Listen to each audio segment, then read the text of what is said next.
reliable. Interesting. You could punish if this was a Jarvan for Vikings to try to punish Kalix on this Orianna, but aside from that, we get into the second phase of draft. We're having a lot of top lane bans kind of come on through with the Mbessa coming through. So for Nongshim, it's up to them. Are they going to go for a support pick here on 4? I think it would make the most sense, but the most creative players on Nongshim are Lehends and Kingen.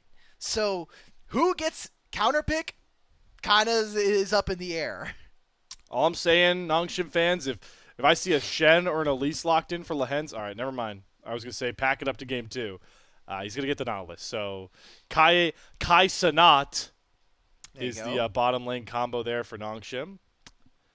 I heard that about 80 times in a scrim block playing at Kai Sanat with my boy Yanni on Hardstuck Castle. Oh, okay. I had to get that joke out once. There you go. Okay. All right. What were you wincing for? What did you think I was about it? I don't know. I was like, damn, 80 times in a if you're sitting in scrims, that's good. But then I realized it was about Casterlo, and I was like, okay, never mind. yeah. So right, Vikings, we said, okay, what was the counter pick going to be? It seems like it is going to be going over to Kingen. We are getting the Enchanter play coming on through potentially for Shogun, which I think for Yunara makes a lot more sense. She doesn't need as much.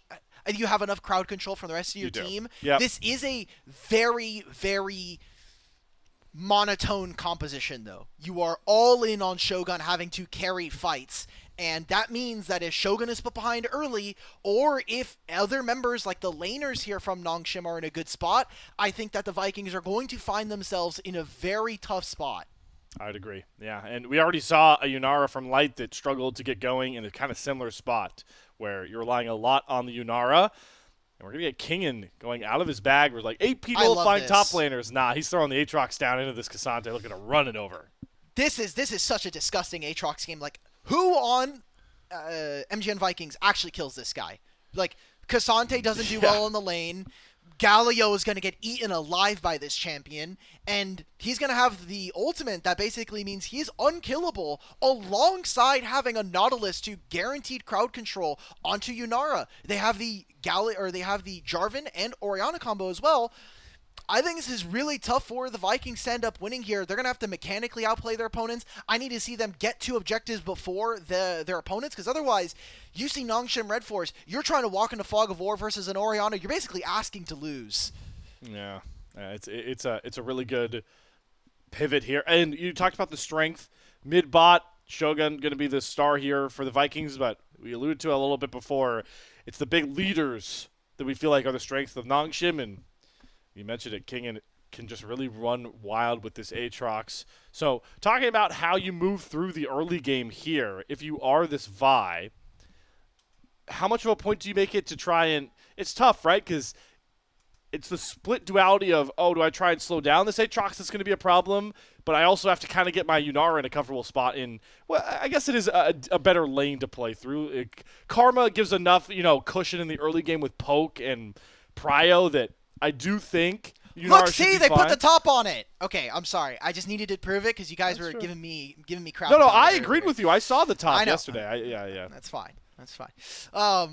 To kind of talk about what you were getting to there, I don't think they're going to be able to lane swap. It is very clear that for Gury, he can choose to go for a gank on bottom side, or he's just there to cover his lanes. I think more importantly, what we're probably going to see is them being able to leverage their solo lanes and move them in to get into position, get vision for their team.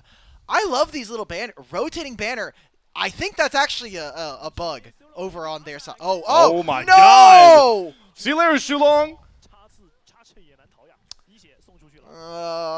Well, okay. Do you want the good news or bad news for the MGN Vikings? I always start with the bad. Okay, well, the bad news is that enemy AD carry starts off with a kill. The good news is that there are 2 flashes now missing. Lehends and Jiwoo do not have those summoner spells, so maybe under a little less threat. Also, Kaisa not going for a recall early on. We're seeing Shogun go for the lane swap, okay? I mean, you have Cassante and Karma. Unironically, I do kind of think that they can kind of sauce in the TV2. Yeah, I just think if you're going to pick the Karma, you kind of pick it to stay with the Yunara. I don't know. I think they can definitely sauce up together. It's going to be very I think annoying. It's fine. Like, Karma It's doesn't not have bad. to be a lane bully here. And Karma with a lot of melees, like with this top side here, is actually very, very strong. I think enchanters with champions like Vi and Xin are actually a little underrated from our pro teams. So glad to see that Vikings are at least experimenting a little bit here. And hopefully this means that Kingen isn't going to be as strong going into this matchup. If you're going to do this strategy, though, why not just go the Airy on the Karma? I am starting to nitpick a little bit. I think the innate value of this Karma is going to be there regardless. Airy's Omega nerf, so who cares? Oh, true. This is a nerfed Airy because they had to basically make Electrocute the most broken rune in the game. All right. I love when that happens. I mean, we're back to marksman caster desk, so we can just go anti-Electrocute agenda right now for sure. I love Electrocute. I think Electrocute is infinitely more interesting. I wish there were more AD carries that got to take this rune. Nah, man. Just PTA mostly because precision PTA is pretty bad. Precision is really bad right now. Yellow Tree is in a tough spot. Yeah, man. You know what? No bias here. I think Lethal Temple and PTA should be the most powerful runes. No bias. Wink. Yeah, so Shogun's going to show top lane now. You know, just part of the standard lane swap. It's going to be 2v1 now, though, for Kingen. And has actually got a large majority of this wave, too, so. All right. Jiwoo feels more comfortable stepping up at his own 2 versus 1. Kratos going to get back towards his turrets. All this lane swapping does buy time for these decently comfortable clears. I would like to see Gideon get on the map a bit earlier. He does full clear on the Jarvan. A big thing we talk about with Vi is if she gets disturbed on her clear, it feels really hard to play this champion. So the fact that you do get Gury through his first clear comfortably, in a good spot here for the Vikings. Yeah. I don't know. When I see this composition, like maybe they go for a dive, okay, but this is spotted out here from Kingen. We're also seeing that Gideon will be here if this is extended for any reason. Okay, Kingen. Oh, he's going to flash into a Vault Breaker. Yeah, that's going to ruin any outplay potential of a dive there. So both ADs start out with a kill in our game. Oh, that's really tough timing there from Kingen. But thankfully he has teleport. He'll be back in 5 seconds. They're probably just going to be looking for a swap back here. Jiwoo and Lehends looking for their recalls. And it's going to be Kaisa going top side. Okay, they're going to continue to, they're going to look to have normal lane setups now. So 2v2s are going to go about what we expected. It is a slightly advantaged over to Jiwoo, but I think that recurve bow plus a passive on it and both of our guys having Cole is a pretty decent start. No real neutrals to prioritize here. I was always curious, the Dragon priority. We saw early on with a couple of our LCK teams, they really like stacking those Drakes early. I think in the Nongshim BFX series, we saw, I believe, 2 sub 26-minute souls picked up. But the LPL teams always like to take their time with those Dragons. So let's see where we really land here with the Drake hitting the rift here. Gury has camps to clear towards his top side. So right now, Gideon is in much better position to try and threaten the Dragon. Also have the fact that it's solo lane top laners on the bot side, which makes it a bit more comfortable to try and solo a Drake, even if you are a Jarvan.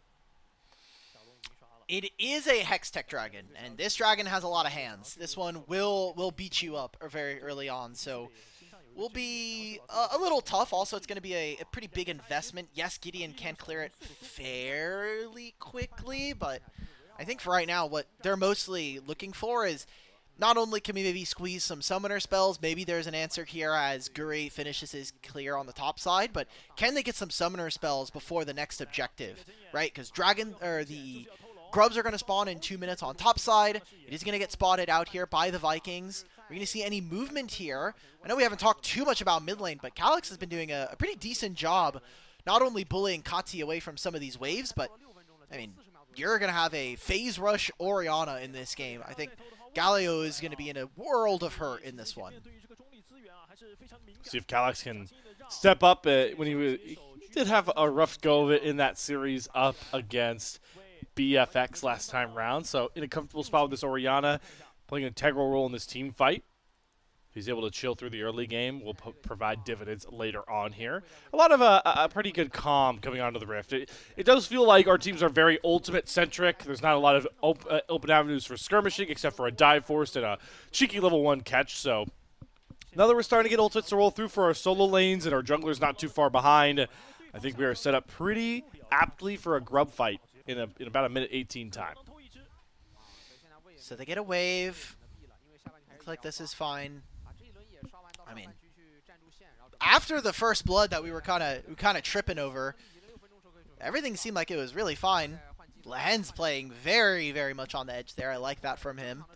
He's able to hold that wave for his AD carry. Feels good, man. And we've kind of come into a spot where even with Nongshim getting that first kill onto Shulong, you've gotten your Yunara a trade kill onto Kingen. They are farming very similarly, and while I don't imagine it'll be for either the first dragon or the grub spawning, very close to getting not only their ultimates, but Kraken Slayer available for both of our AD carries. So we'll see if Vikings can continue to keep themselves in this game, because they're the ones that, at least in my mind, they're going to have to be very, very careful about how they take team fights. Man, JDG and Weibo just sacked my attention span. We had 50-plus kills in like a 27-minute game of our last game. Also, so now I promised you that there was going to be 5 games in the first 2 series, and that didn't end up happening, but I'm going to give myself a caveat here because I can. I think that with all the pauses in Game 2 and Game 1, that basically counted for a third game, if you think about it. So I mean, if you play off of time, yeah, it does in fact count that way. We're talking about grubs now, though, as we were expecting. Big presence for both of our teams, but it's kind of just a peanut gallery here from the Vikings. Gury's going to finally walk in. Shulong couldn't lead the charge on this Karma. See if he can get a little cheeky 50-50 steal. Vault Breaker jumping everything onto Gideon. Here comes the Galio as well, but Gideon flag and drags out. Shockwave onto 3. Dredgeline not going to land, though, from Lehends. They get their 1 grub. Transcended form. Killer Instinct 4 for Jiwoo. Still gets taunted up by Kati. Serious damage back towards the Galio. Shogun trying to use the most of that transcended form. Kingen's coming in with the World Ender. It's the Aatrox we were talking about is a big-time player in this game. The flag and drag Cataclysm back onto the Galio. Shogun's somehow still alive, and Kingen will finally find the first kill. Gets the World Ender reset, and oh boy, Melee's beware of this Aatrox. Just as you called it, all Kingen is feasting in this game state. I love it. He's even using his skin, man. He is just absolutely gliding. It is incredibly difficult for this team to deal with the Aatrox, and as soon as Kingen arrives, the fight is basically over. It is 2 grubs going over to Nongshim, and the Noodle Boys do get a lot for that play. As we take a look into this replay, the Vikings try to make a catch onto Gideon. Good lockdown coming in from Gury. They don't have enough on the backside, a 3-man shockwave, and it only got worse from this point on. Shogun, I think, got some pretty decent damage down, all things considered, but again, I'm just watching Kingen activates the World Ender, and now there are no buttons for the MGN Vikings to ever get through this Aatrox.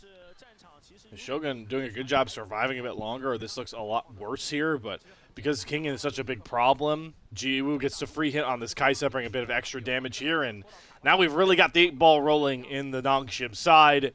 They're going to finally take that dragon in about 10 minutes as well, and I think Kingen, once he gets a comfortable reset, will have first item completed for himself, and, well, just Nongshim in general. About 1,000 gold up by this point, and we really like where their ability to just continue fighting for a lead will lie in their top laner, rocking, like you said, his own World Championship skin. I mean, that's just baller type shit. Yeah, I mean, Jackie Love usually doesn't like to play his IG skin if he can help it.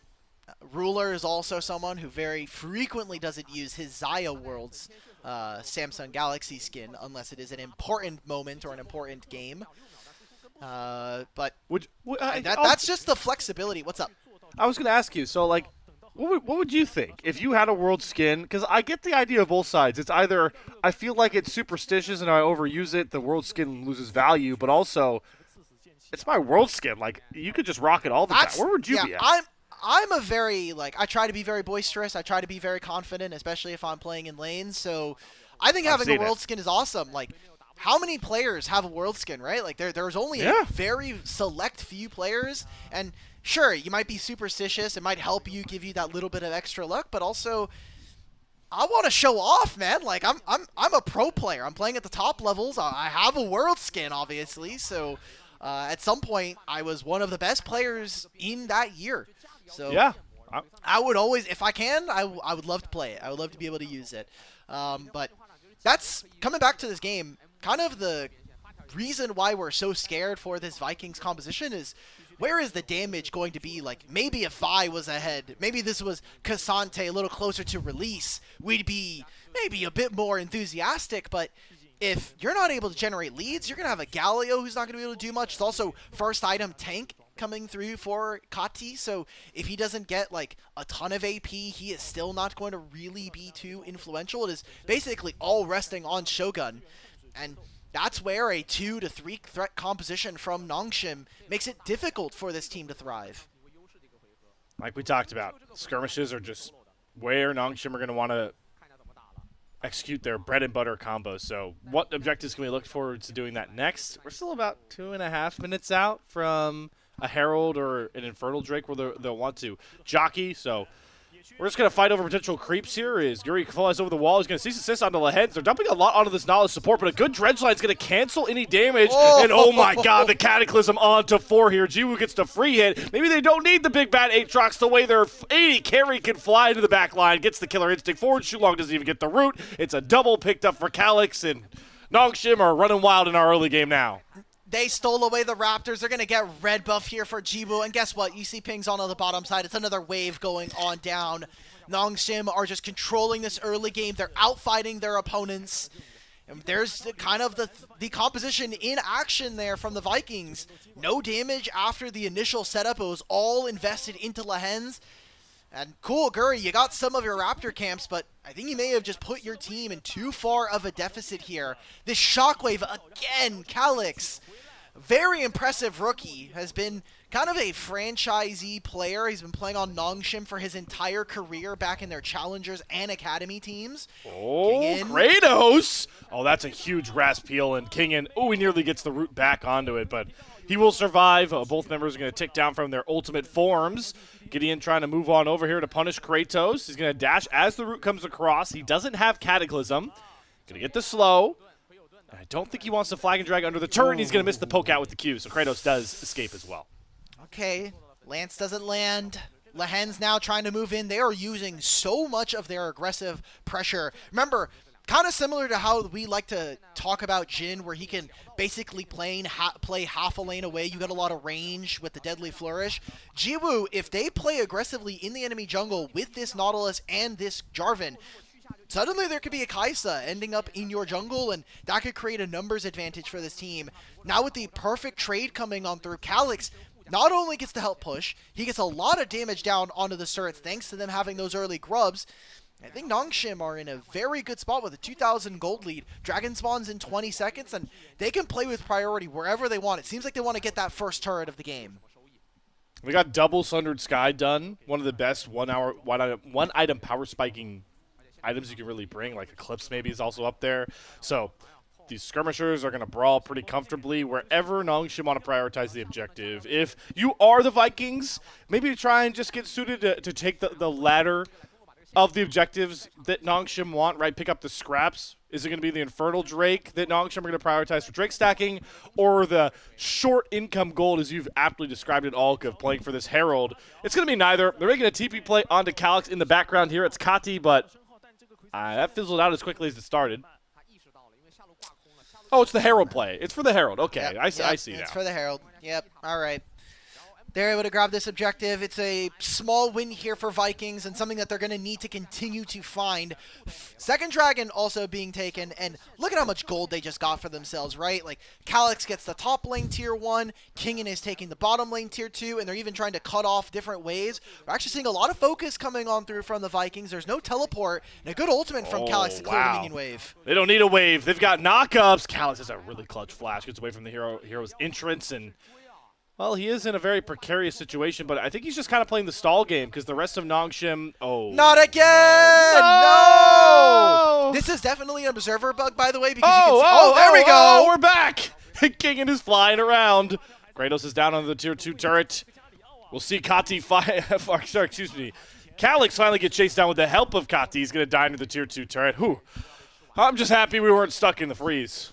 I could tell that you can always tell it's an observer or / like spectator bug because the cooldowns on items still tick because they're based on in-game time / the in-game server, which for some reason, depending on the bug, definitely interacts very weirdly. Do you want to you want to hear a funny up? bug that I realized with the this is a you know what, it's a little bit of a tangent. You want to hear a funny bug I realized today while I was trying to play Shout Out Heartstar Caster Low in our game with the DDoS attack things. I was experiencing it randomly. Every single one of my cooldowns on items and abilities ticked to 0.6 seconds away from, like, even a D-Blade was at 0.6 seconds. I was like, that's really funny. I didn't know that could happen. I assume maybe Riot has it coded that items are, like, secretly have cooldowns, but the ones that don't, I would not be surprised if spaghetti code ends up being the thing. Okay, so picture-in-picture. Yeah. We get to see more in depth what happened. So there was a hook. That was just a CC layering perfection coming on through from Nongshim. So thank you to our observers over there for getting that to us. Kingen making a 1v1. There is some plays happening in mid lane as well. I was going to say here, but Kratos, I thought he was going to have ultimate advantage. That's a really brash 1v1 to try and throw down, but Kingen's going to give the respect over here. There's a lot of people stacked on top of each other in mid lane like you were talking, but the Vikings at least stealing away some chickens. Yeah. I think it's an okay trade. I think getting World Ender away from Kingen is probably more important for the Vikings than it is for Nongshim to get the all-out. But now we're seeing a potential movement here. It is Galio who can move second to his opponents. Kalix taking some pretty risky walks through the enemy jungle, but he knows that Lehends is able to connect with him. Very important that Nongshim try to get this mid-tier 1, but because of the outer turrets being taken, we're seeing that Nongshim continuing to play in the enemy jungle, continue to take camps away from this Vi. So what's the answer for Gury? Dropping the Rift Herald here and forcing Nongshim out of the jungle and to respawn in the mid lane. But I wonder if Gury could have hopped in to at least force a crash. Instead, it only delays them. They're going to look for a spin onto Kingen, who doesn't have World Ender up just yet. It's a couple mere seconds away, but selling an engage onto this Aatrox is a hard sell. Yeah. Seeing more plays, not a lot of time to clear. Good flash from Jiwoo. He's getting some space away, and once again, they get out of the hero's entrance, so the double knock-up combo does not manifest for the Vikings, and that really screws their fight situation here. They lose Gury out first. Kratos is going to get a kill onto Lehends under the tier 1 turret. If King was here closer, this could have been a really bad fight, but he's comfortable in the top lane, and Vikings are going to take the space, looking to knock down this mid-tier 1 turret. The wave is evaporating, though, thanks to Kalix and Jiwoo. So it's a support for jungle trade and Kingen free time on the top side. I think this is good, though, for Vikings. They may have wasted the Herald, but they got a lot of important summoner spells before 2 big objectives. 30 seconds Otacon, a minute before the Dragon. No flash here for Jiwoo. No ability for them to be able to really play around this unless they're able to slow these fights down. It's Kingen trying to look for the turret. I've been here before. Oh, that's a disgusting heal already. That was with Thormail, by the way. He's throwing down 1 versus 4. Kratos good flash out of the 4th sweet spot, but I think the raid boss is going to go down here. Kingen overexerts himself on the top side. Good timer. They punish Kingen, who will have teleport in 30 seconds when he is respawned. Can Nongshim actually get time onto this turret? It doesn't seem like that's going to be the case. Gury and Sulong gonna catch this wave, so finally Nongshim get the mid-tier 1. But have they been able to properly set up around some of these objectives? And I wonder what their priority is going to be, because right now they have some vision towards the bottom side, mostly to help out with Kalix, but do they tend to move themselves up here? It seems like that is going to be the case. Kalix is going to shift up. They're going to send Kingen in the bottom lane with his teleport, and it looks like they're going to prioritize trying to get this Otacon. Very valuable. I do want to point out with this Otacon, by the way, Vikings, they are running the pedal game, 22-7. So this Otacon is actually going to kind of even up the pedal count here. So it's not as valuable as an Otacon as you normally see. I wonder how many pedals they're actually going to get. Yes, there has been a lot of action relative to the game. They're at 7. Wow, okay. So it's even, right? 23. It's even 22? now. You also get more out of it if you have the Otacon when you are above the 30 threshold. You get a little bit more adaptive force, a little bit more experience. So it's going to be the Otacon going over, as we have mentioned. Equalizes some of these lanes, but I think more importantly, it's starting to make some of the big carries here for Nongshim a little bit scarier here.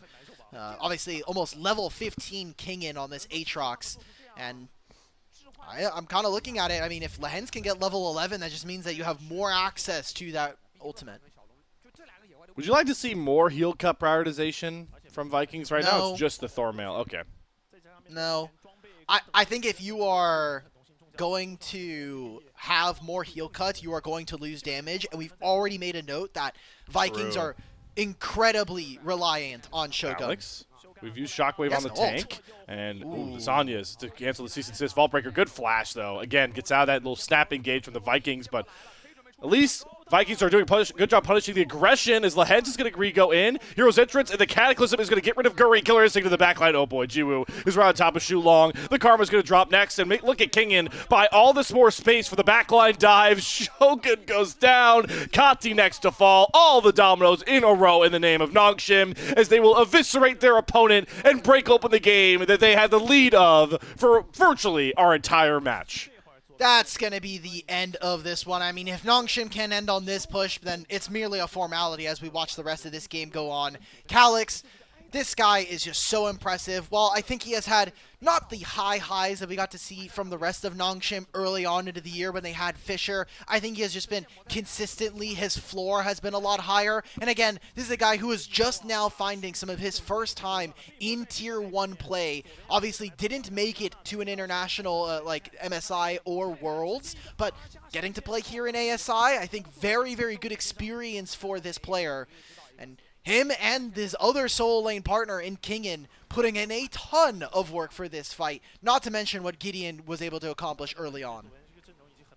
I think we're going to go through those formalities because we went through the full brash replay there, but gold lead is over 9,000 by this point. Baron spawns in about a minute and a half, so Nongshim might just chill, keep the waves pushed up on all fronts, and then look to turn for the Purple Worm and end this game off. A dominant one. We were looking for Nongshim to respond. Again, it's fine to lose, you know, oh, well, hold on. Lehends engaged. TP coming behind here.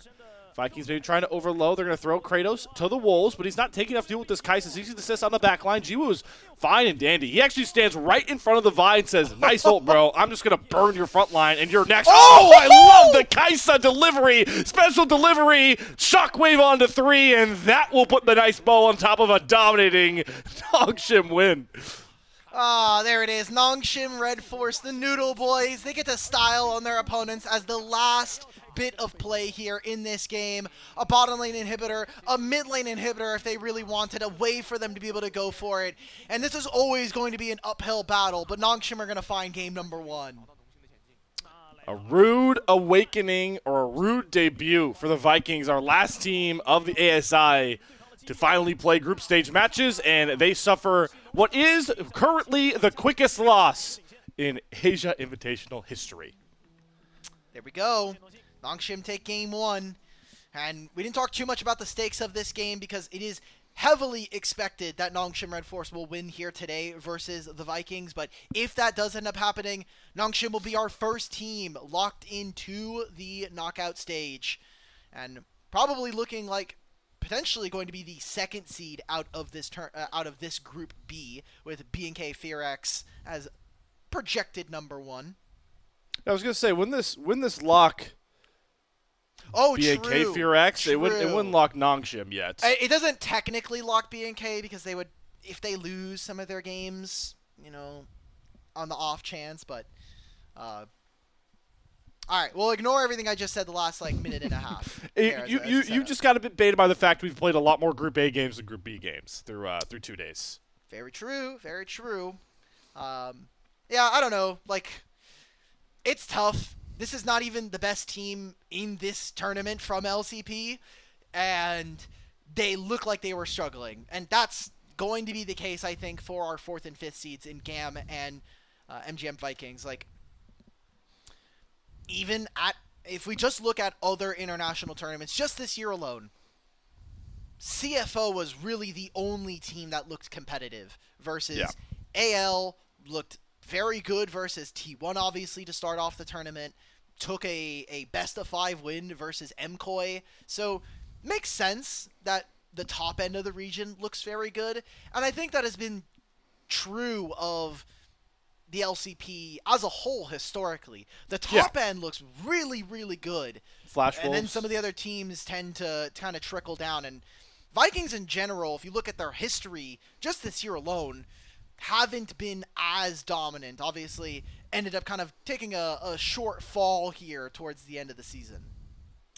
I do think, while they are heavily disadvantaged in a series like this draft really just handicapped them. I would rather them kind of go play a lot more free-flowing. You talked about how Kratos likes to play the carry top laners. This is a mid-bot duo that likes to play very aggressive. And we come away with a draft where it's a one damage comp. Like, that's not super creative. That doesn't allow for a lot of fun avenues to try and catch Nongshim off guard, force them to play your style of game. So when we set up for game number 2, I just think this draft was boring, and I don't want them to be boring, even in a matchup where they're not favored. It's very tough. I don't think they gave them very many options to play the game. I think if you're from Vikings side, you kind of pigeonholed yourself. You got some okay matchups for some of these lanes, but I, again, really want to call into question why we are trying to make Shogun be the 1v9 carry against a team where we are kind of expecting some of our other lanes to suffer.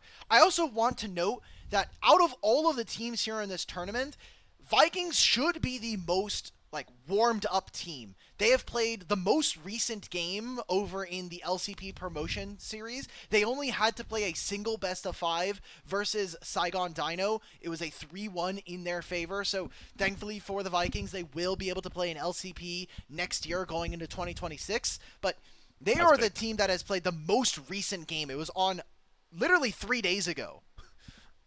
That's funny. I wonder, is it one of those funny scenarios where they were playing on a future patch compared to the patch we're on now? No, they're playing on 25.19 as well. Okay, I was curious because...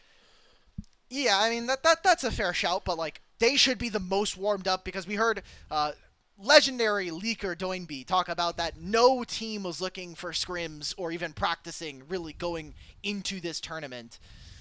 So I think if you are the Vikings, you're looking towards your future schedule here in this tournament, which is going to be maybe looking to take a game or a series versus NIP, who obviously have been a team that have been kind of up and down, and then their last series up against BNK FearX, that one's going to be a little tough. Yeah, that one's going to be a tough look here, as we're going to see Jiwoo grab himself the player of the game. I'm a sentimental guy. I like the theatrics. Give Kingen an MVP on his own skin, man. Come on. But Jiwoo does earn look at the fancy stats, right? Damage percentage, deathless game on Kaisa, up 4K gold over his opponent. It's not a hard sell on the Kaisa. Let's at least see some love for Kingen in the votes. All right, 1, 2 out of 5. Wow. I like the Kalix one. I'm glad the Observer team's being a little based. Yeah. You know what this signals to me, that they're so split? It was a dominating win. When you split up this many votes, it's like, all right, can we give the team the MVP, right? So, big time win here for Nongshim. Again, while it was kind of, not a bad thing that they lose to BNK FearX, I do really feel like they were up 1-0. They could have won game 2. They could have won game 3. So it's a bad taste left in the mouth to come back here and just kind of beat down on an opponent you're expected to win. That's what they showed through game number 1. Nongshim looking to get their first series win of the Asia Invitational, and they are 1 game away from doing so. We'll be back live for that game 2 draft between Viking Esports and Nongshim RedForce after another short intermission.